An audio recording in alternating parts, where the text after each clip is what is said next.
we consider this notion, and obviously it probably is too late for today as you've taken your last votes before recess, could this be the solution upon your return? Well, for the record, if they pass something, I'm still in Washington. I could be there. I could be the first vote for that. Because I knew I was coming on here. But, hey, we've already done this once as the House. We've passed all 12 bills. We've funded DHS. The one big, beautiful bill funded DHS. Mm-hmm. That's the big fallacy here, is that Democrats have sold their base on the fact that they are holding the line on ICE. ICE is funded until 2029. Mm-hmm. What's not funded when this goes down is TSA, Coast Guard, the folks that work at the Federal Emergency Management Agency. That's why you see Ranking Member Rosa DeLauro doing some fancy footwork to kind of carve it out and put it somewhere else. Listen, if we're up to them, there would be very limited, if any, immigration enforcement at all. So let's not think that this is a play that is rooted in any kind of real strategy. It's just to show their base, hey, we don't support what ICE is doing. So here we go again. I guess this will be, 12:01 a.m. Saturday. I guess the question is, for how long? TSA will start missing paychecks, I believe, the beginning of March. Is that kind of your expectation? That's the pressure point that ends this standoff? I think it usually does. Sadly, I think this could go for a while. Yeah. The Democrats, their base wants them to be very tough, very out there. You see Gavin Newsom using the F-bomb, when he's challenging another state's governor. That's the attitude over there. And that's what we see in our communities. The Democrats, their base, they are very invested in protesting. I fear this could go for a while. It's not going to impede or impair ICE enforcement. It's really just going to hurt the TSA agents, the FEMA folks, and the Coast Guard. When we consider ICE enforcement, though, and the announcement we got from the border czar, Tom Homan, that those operations, at least in Operation Metro Surge in Minnesota, are going to be now unwound, do you see that pullback as the right move in a moment where things got incredibly hot? I do, and I think Tom Homan and Governor Walz deserve a lot of credit for that. And in my opinion, here's what happened. The state and the municipal law enforcement, under the direction of the governor and the mayor, decided to be more cooperative with the federal enforcement under the direction of, in this case, Tom Homan. Tom Homan said a week before that second tragedy, he said, if you just let us into your jails, into the county jails, into the state prisons, we can be out of here and we can do what we need to do and move on. You go into a secure detention facility, you find somebody here who's been here illegally, you take them into custody, you run them through the administrative process. That's what's happening in states across the country. That's why there's no violence in the streets in the city of Lincoln or Omaha, Nebraska, because our city and state police, they understand that there's one team for law enforcement. Doesn't mean that they're out enforcing the laws, but they are providing scene security to make sure if a warrant is being served, that it's being done so everybody's protected, including the person the warrant's for. I just want to mention, Congressman, that President Trump and his EPA chief, Lee Zeldin, are making their announcement on greenhouse gases right now. If they come to take questions, we'll put an ear on that, and I'm loath to interrupt this conversation because we've been looking forward to it.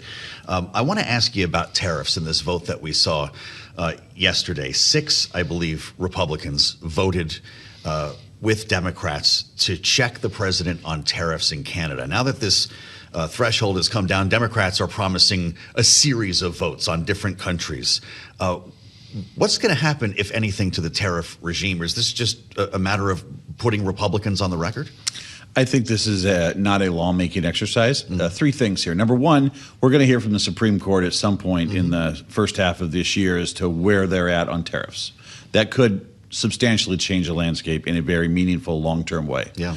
Number 2, the president is negotiating the USMCA, and we have to give him the negotiating power to do what he has done with tariffs to get us the same or better deals that he's gotten for us in the past. And number 3, this is not a lawmaking exercise. 6 Republicans isn't anywhere near enough to overcome a presidential veto. And so while I get you put your name on the record and all this stuff, all you're doing is hurting the hand that the president is playing. And by the way, he's used tariffs before. We'll have a long conversation about tariffs use in the future, but got to look at where we're at and be practical, and you got to think 2 steps down the road. Why are we trying to handcuff him when he's not going to be handcuffed? Right? I mean, that's not even going to work. So will you vote against all of these? I did vote against the one yesterday, obviously, and I will continue to. I actually think the Supreme Court's going to answer this question. And we're all waiting for it. We're going to live with whatever happens there. And we're going to have an opportunity as a Congress to say, what should the tariff policy be? But until then, We're on a path. Don't tie the president's hands on his ability to negotiate with Canada and Mexico. Well, when we consider the role of the president in all of this, with the point you just made that 6 may not be enough to override a presidential veto, 6 is enough with this current majority to make sure nothing can pass on the House floor. If you're Speaker Mike Johnson, and knowing how fragile and narrow that majority already is it not a mistake for the president to be threatening members who vote against him and suggest that they should not be holding their positions? Does that not create a problem for those who are seeking re-election, like your colleague, Congressman Fitzpatrick? We're talking about Donald Trump, right? Yes. The same guy we've known for 10 years. His calculus is different than everybody else's. So I was not surprised in the least about that. Hey, listen, this was a very specific issue, tariffs. And I would argue that even some of those folks that voted to unlock this barrier would even probably at some point say, hey, maybe we should go back and put the cap back on from stopping these from coming to the floor. It's an issue-by-issue basis in the House, obviously, and we have been united on far more this Congress than anybody thought we could get done.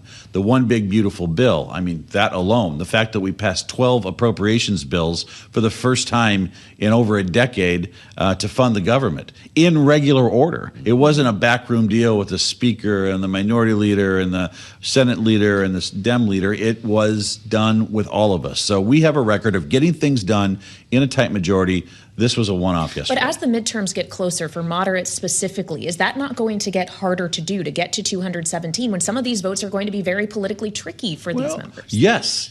This is like a Rubik's Cube that's almost impossible to solve on any given day. But we do unite around a vision for the future of America. And by the way, we had 130,000 jobs announced today. People don't know this, but the average tax return for the average American is increasing 15.4% this year because of the one big beautiful bill. We are entering an era of economic growth. The results will speak for themselves. The American people are going to see where this economy is going. The American people are going to see GDP growth that was unthinkable under President Biden, and they will be better off by the time it comes to decide who should be their congressman or congresswoman. I'd love to talk to you as a member of the Financial Services Committee, because there's a discussion today on Capitol Hill about what your colleagues in the other chamber should do with a new Fed chair and the confirmation process. Tom Tillis has, of course, promised to block that until the DOJ investigation into Jay Powell is resolved. This idea, though, is floated that DOJ end its investigation, Senate banking pick it up and do their own work here and proceed with the confirmation process. Tillis says he's not in favor of that. Do you think, though, that would be a good approach? It seemed reasonable. Yeah. I mean, I am somebody that values reasonable solutions to tough problems. Yeah. And in that way, both sides kind of get what they want. We can move forward with the new Fed chair. I am confident that the Senate will arrive finally confirming someone. This is a very, very important spot for our nation. Yeah. And some of the names that have been kind of floated out there are very impressive. So we are going a good direction. Well, as we consider this notion of compromise and specifically areas in which you're focused, not just with your seat on the Financial Services Committee, but on the Housing and Insurance Subcommittee as well. Housing, for example, we saw a big bipartisan vote on the 21st Century Housing Act in the House. Unclear, though, how, as we talk about Senate banking, that's going to match up with the road effort in the Senate. Are you having conversations with your colleague? Well, I can say I wrote most of that bill. Yes. And I've been working with my Democratic colleague for 15 months to do it. 390 votes, 9 no votes. I mean, that is something to celebrate. Unfortunately, it doesn't make the news anywhere on an issue that matters, housing. The good news is in the Senate, they have a near unanimous bill that they've moved to the floor and tried to pass before. And you've got the president who has ideas about housing. So here we have House Republicans and Democrats, Senate House Republicans and Democrats, and the president all saying housing is a priority. If we can't find a deal among those three entities, there's not a deal to be had. So I'm actually an optimist. I think that the fact that the Senate has its road to housing means we are going to have a sit down about how this can work. And listen, a compromise means we accept some things that we might otherwise do. They do the same, and the president does the same. Even if you passed it today, how long would it take to start breaking ground on new homes? This has become such a massive inventory problem. Well, and a red tape problem. Not many people know this. Outside of the bill we passed during last July with the One Big Beautiful Bill, we greatly expanded the use of low-income affordable home tax credits. That program, aside from anything I've worked on, is the gold standard for creating affordable housing in America.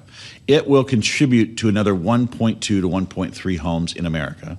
And these are developers that know how to do it, and they work in concert with a bunch of other programs in the states. So we are already well on our way to addressing what is anywhere from a 3.85 to a 5 million unit shortage, just with the One Big Beautiful Bill. And then you come in with what we worked on in the House, and you remove a lot of the well-intentioned but real barriers to building. You give cities more latitude. You get states with more authority. I think we could see an unlocking of the housing market from a building perspective, given the fact that the government plays pretty large there. Do you share the president's concern that lowering housing prices could simultaneously raid people's nest egg and become another affordability problem?